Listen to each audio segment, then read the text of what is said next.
usually accommodation and food. So you're working with your lodge or the destination to figure out what it is that you want to include, and then that'll be your base price. So say it's 7 nights, they're going to pick everyone up from the airport. 2 meals a day are covered, and one you'll do in the local village. Or maybe you have a massage included, maybe you have optional activities included. So you just want to figure out what all you want the resort to price. I recommend that you keep it as bare bones as possible, because when you're launching your retreat, you want to make sure that it's an attractive price point. And a lot of times, if we have a lower base price, and then people can kind of get excited on the retreat itself and start to do add-ons. But you want to try and keep your base price as low as possible, unless you're shooting for a super luxury market. So if you have a pen here, you may want to jot this down. So you have the base, which is the number that the lodge or the facility, the center, will send you. And then from that base, you add your commission per person. And so I've seen teachers make, a couple $100s on a retreat. I've seen teachers make, up to $1,000 on a retreat. The highest end person that I've worked with, she was adding $1,000 on for herself and her team for the retreat. So it just kind of depends on the size of your market and how high you think that you can take it and how much value you offer as a facilitator. So you add your commission to the base. And then you always want to make sure that you're offering or adding some sort of administrative fee. You're going to be printing things. Maybe you're going to offer a gift. Maybe, you're just little things that come up that you wouldn't even imagine. Maybe one day, you end up picking up a taxi ride, or all kinds of things that happen administratively throughout the duration of the retreat. So you want to make sure that you give yourself a little budget for that. I usually throw in $100 per person for that.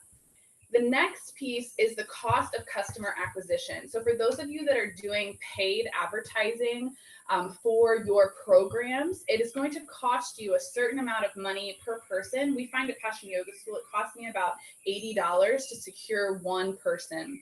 So that cost goes into the cost of the retreat or of the program itself, because it's a cost that I incur. And so you want to make sure that if you are doing paid advertising, if that's the path that you're going, you want to include a cost of customer acquisition charge in the retreat as well. And then from that place, usually I mark at about a 10% contingency.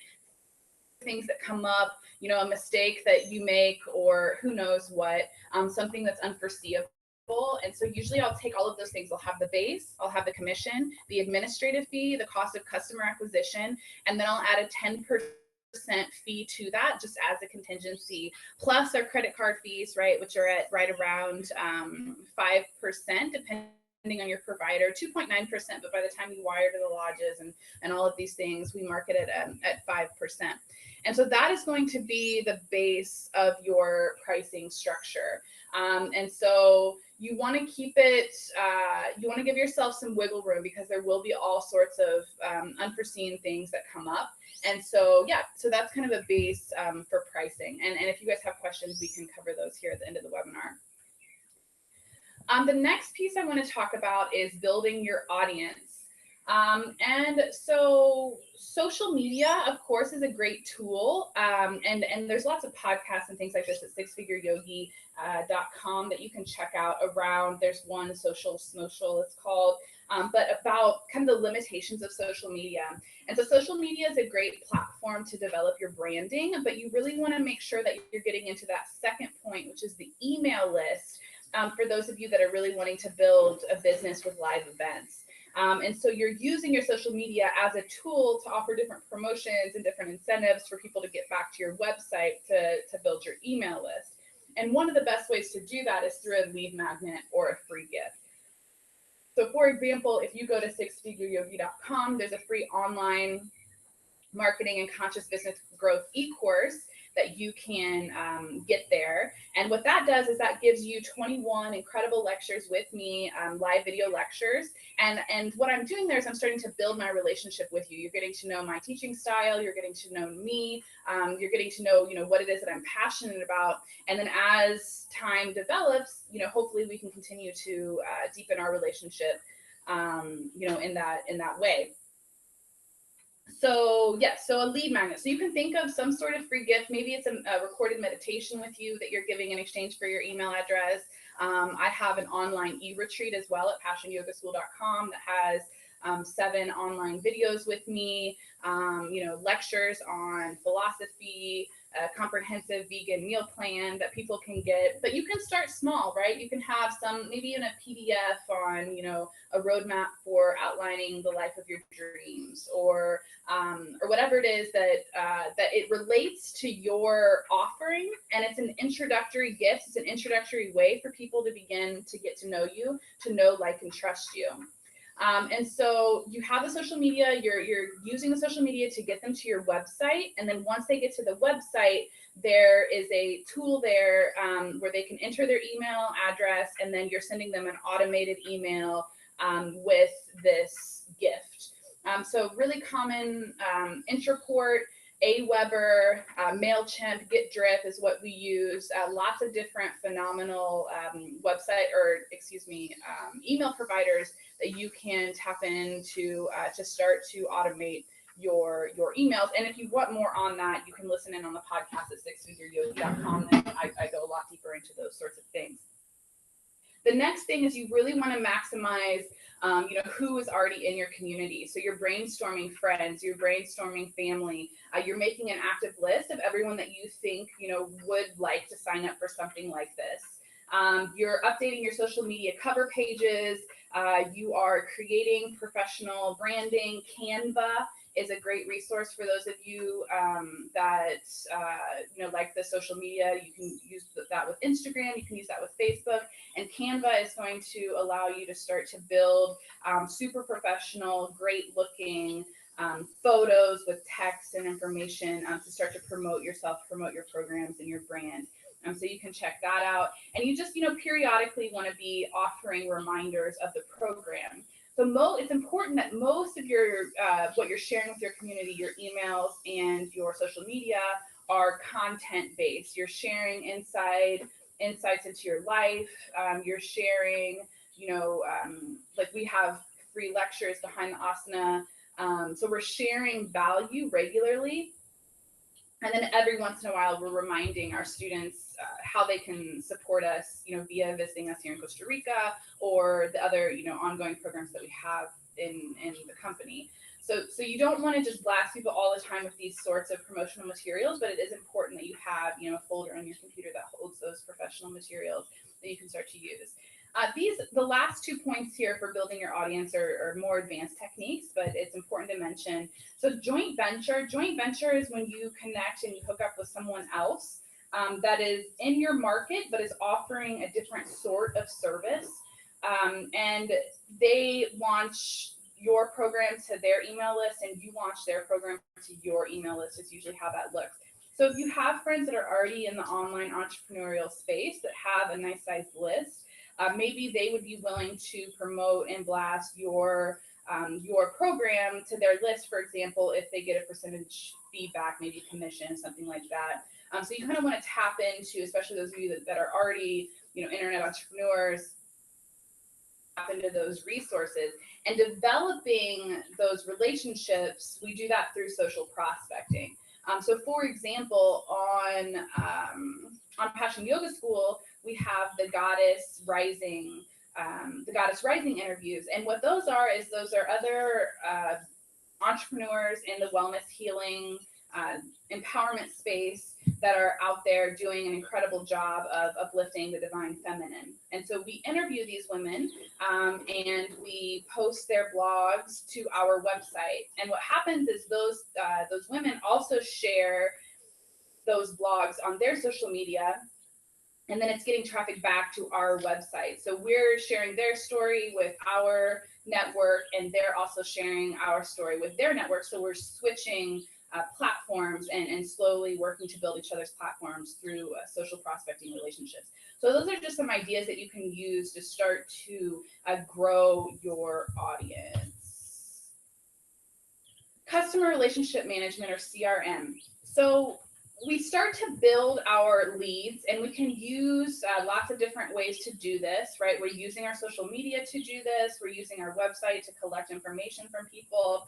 And then once we get the lead, though, the work doesn't stop there, right? You don't go from putting your email address in somewhere to being ready to spend $3,000 on a retreat, right? There's a slow process that happens, and it's important that you, as a conscious entrepreneur, are playing your role and making sure that you're developing those relationships. And so we do that through lead nurturing and continuing to add value and support to the client until the time that they're actually ready to sign up. So for example, if someone's interested in one of our yoga teacher trainings, they can do the e-retreat with me online. They get to know my teaching style, they get to hear my voice, they get to know me as a presence. And then over time, about once a week, they're receiving another email that's including some video on the yamas and niyamas, for example, or they're also leaning on me for business support and listening to my podcast. So they're continuing to build their relationship with me. I'm continuing to offer gifts and value and support and encouragement. It just doesn't go from lead to sale, right? There's this process of lead nurturing, of developing a relationship with potential clients. And so I invite you guys to do that and to have a strategy that you lay out. So what we do at Passion Yoga School, we have a customer relationship management software called Pipedrive that we use. And every 2 weeks, we're reaching back out to potential leads to see if they have any additional questions. And it makes it really easy for us to follow up with people that we know express interest, to see where they are, to make sure that we are, getting all of their questions answered, that we're scheduling calls with them if they need that we're giving them the space to get their schedule coordinated, and then following up with them when they say that they'll know more, and really having a pretty sophisticated calendar system to follow up with leads. So it's really important that you don't leave that part out. You just don't have a list of leads, list of people that are interested, and then not really hold their hand and support them throughout the rest of the process. So that's customer relationship management. Other things that you need to consider. Legally, you want to make sure that you are covered insurance-wise, and you can do that. Hayes is one of the only global insurance policies that I've found where that will actually protect you with the yoga. And then there are other international group tourism insurance plans, and we do this full time. So I pay around $5,000 annually for my group travel tourism insurance. I haven't found a program that does it short term. So what I recommend for you guys that are interested in doing this is that you're working with a vetted organization or a resort that is able to support you and help you and make sure that you're covered with that particular piece. But you definitely want to make sure that, at least for the yoga side of things, that you're covered via Hayes or another insurance provider that's going to cover you globally. Other things that you want to consider are the waivers. So for Passion Yoga School, we have a cancellation policy that people sign automatically. We have a media release that people sign automatically when they register, a liability form. And so all of these we've used templates and then had lawyers review them to match our specific needs. So you just want to make sure that you're including that piece when they pay. So for payment, for our reservation software, we use a software called Checkfront. And then Checkfront speaks to Stripe, which is what actually processes our payment via our secure server. A lot of people like to use PayPal. I don't find PayPal particularly professional, so I don't use that platform. But if you want to use that to get started, then that's fine as well. But it's always good to include that waiver piece at the time of payment. That's pretty common, and people, are happy to do that. In the registration form, you can build that into your website or build that into your payment provider. We have it through Checkfront. You want to make sure that you're asking for an emergency contact, that you're requiring insurance for the people that are coming to visit you. I know having 15 people for a week, what are the chances that something's going to happen, right? But in doing this the last few years, I have definitely seen mistakes and accidents happen. And so you just want to make sure that you are covered. And if somebody gets injured, that they have an insurance plan to fall back on rather than coming for you, right, with your negligence or who knows, what can happen in these environments, especially if you're going to a developing country. Diet, you also want to include that in there as well, just to make sure that you're getting an idea of what people's needs are, and making sure that you're able to match those needs. And just letting people know about, the access to medical facilities. We'll also include the embassy information in our welcome packets, things like that, and kind of give people an expectation around medical facilities. It might be something that you want to consider as well if you're going to a developing country. It might be a good idea to plan your program near medical facilities instead of opting for this super off-grid option that can be really romantic and really awesome. That's just something you might want to consider. And I've done both. We've done programs way out in the jungle, and then we've done things, closer into civilization. And so just be prepared and make sure that that's a conscious choice and that you're aware that things do happen and that having access to medical facilities can be very helpful.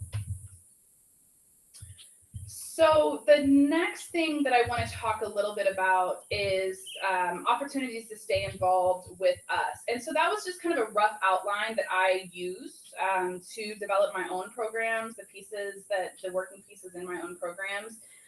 And I will be covering that lecture in much more detail with even more concrete steps with a ton of other things in our Soulful Strategic Mastermind. So we are in January of 2017. It's a 300-hour yoga teacher training program here in the jungles of Costa Rica. And it is a 5-week format. In the final week of our advanced curriculum, we will be going into the Soulful Strategic Mastermind. And so that is when we are going to dive into the nitty-gritty of online marketing, the nitty-gritty of the systems, how to develop a business plan, how to develop a marketing strategy, how to develop clarity around your pricing, clarity around your profit projections, clarity around cost of customer acquisition, all of these kind of technical, very young business components. We will move into how to develop these strategies in a way that empowers you to have more abundance in your business. And so I am so incredibly thankful that you guys took the time to be here today. And I just, let me see here, getting a little distracted. All right. I just want to thank you guys so much for taking the time to be here today. And if you guys have any questions, you can go ahead and just type them here into the group chat there to the right. And I would be happy to answer any of your questions that you have.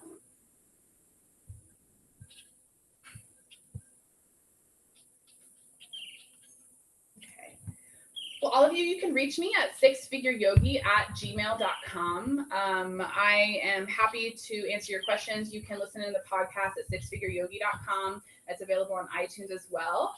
And I am here for you guys. I really want you guys to have successful programs. So any of you that have questions, or if there's any way that I can be of service or support to you, please reach out to me directly. I hope that this was helpful. And again, if you have any questions at all, just shoot me an email at sixfigureyogi@gmail.com. Thank you so much. Namaste. And I will see you next time.